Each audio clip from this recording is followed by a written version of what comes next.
Chapter 14. At first, the others thought that Edward was a great good joke. "A rabbit?" the hobo said, laughing. "Let's chop him up and put him in the stew pot." Or when Bull sat with Edward carefully balanced on his knee, one of them would call out, "Got yourself a little dolly, Bull?" Edward, of course, felt a surge of anger at being referred to as a dolly. But Bull never got angry. He simply sat with Edward on his knee and said nothing. Soon the men became accustomed to Edward, and word of his existence spread. So it was that when Bull and Lucy stepped up to a campfire in another town, another state, another place entirely, the men knew Edward were glad to see him. "Malone!" they shouted in unison, and Edward felt a warm rush of pleasure at being recognized, at being known. Whatever it was that had begun in Nellie's kitchen, Edward's new and strange ability to sit very still and concentrate the whole of his being on stories of another became invaluable around the hobo campfire. "Look at Malone," said a man named Jack one evening. "He's listening to every dang word." "Certainly," said Bull. "Of course he is." Later that night, Jack came and sat next to Bull and asked if he could borrow the rabbit. Bull handed Edward over, and Jack sat with Edward upon his knee. He whispered in Edward's ear. "Helen?" Jack said. "And Jack, Junior, and Taffy. She's the baby. Those are my kids' names. They are all in North Carolina. You ever been to North Carolina? It's a pretty state. That's where they are.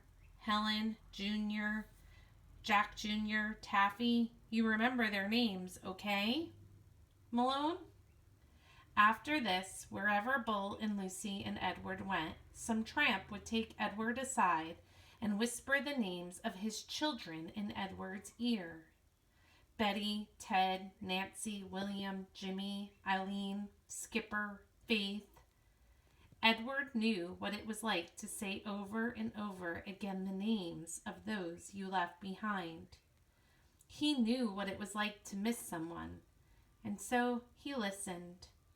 And in his listening, his heart opened wide, and then wider still. The rabbit stayed lost with Lucy and Bull for a long time. Almost 7 years passed, and in that time Edward became an excellent tramp, happy to be on the road, restless when he was still. Then sounds of the wheels on the train tracks became music that soothed him. He could have ridden the rails forever, but one night in a railroad yard in Memphis, as Bull and Lucy slept in an empty freight car, and Edward kept watch, trouble arrived. A man entered the freight car and shone a flashlight in Bull's face and then kicked him awake. "You bum," he said. "You dirty bum. I'm sick of you guys sleeping everywhere. This ain't no motel." Bull sat up slowly. Lucy started to bark. "Shut up," said the man, and he delivered a swift kick to Lucy's side that made her yelp in surprise. All his life Edward had known what he was, a rabbit made of china, a rabbit with bendable arms and legs and ears. He was bendable, though only if he was in the hands of another. He could not move himself, and he had never regretted this more deeply than he did that night when he and Bull and Lucy were discovered in the empty rail car. Edward wanted to be able to defend Lucy, but he could do nothing. He could only lie there and wait. "Say something," said the man to Bull. Bull put his hands up in the air and he said, "We are lost." "Lost? Ha! You bet you're lost." And then the man says, "What's this?" And he shone a light on Edward. "That's Malone," said Bull. "What the heck?" said the man. He poked at Edward with the toe of his boots. "Things are out of control. Things are out of hand. Not on my watch. No, sir. Not when I'm in charge. The train suddenly lurched into motion. No, sir, said the man again, and he looked down at Edward. No free rides for rabbits.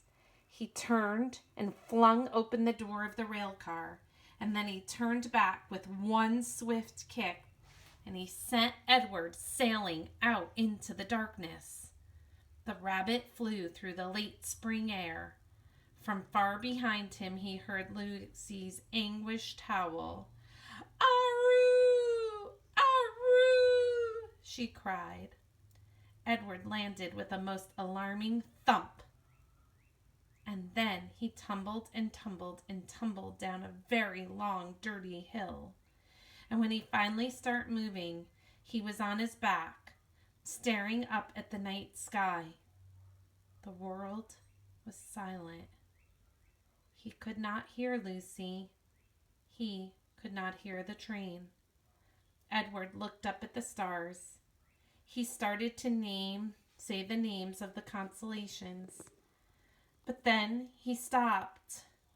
Bull, his heart said. Lucy. How many times, Edward wondered, would he have to leave without getting the chance to say goodbye? A lone cricket started up a song, and Edward listened. Something deep inside him ached. He wished he could cry.